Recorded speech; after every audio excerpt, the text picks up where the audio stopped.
zvenyu makaita basa, makaita zvenyu vabonga vashonga. Paivepo pangoripo umwe musikana wandinodisisa ndichikura, aindidzidzisawo zvinhu zvakawanda. Ndichikura aindiratidza kufamba kwakanaka. Ndinokudisisai mai, ndinokudisisai mai wangu, ndinokudisisai mai, ndokudisisai mai wangu, ndokunamatira, ndokushuwira upenyu hwakanaka.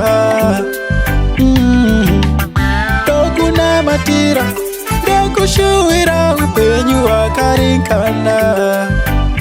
Saka Mwari, tungamira mai vangu Mwari, ropafadza mai vangu Mwari, ndichengetere mai vangu, vagoona ndichibudirira.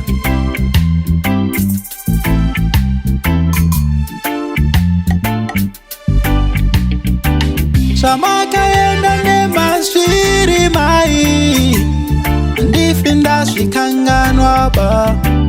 Zvamakapinda nemazviri mai, kuti ndiwe zvandiri.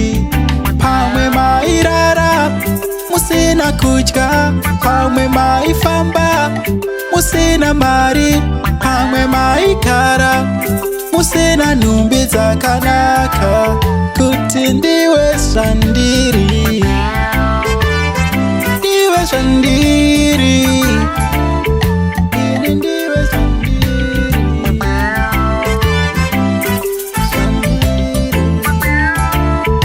kuti ndiwe zvandiri. Pandinokanganwa ndirangaridzei, kana ndatadza ndidzorei, kana ndorasika ndirakidzei kwara.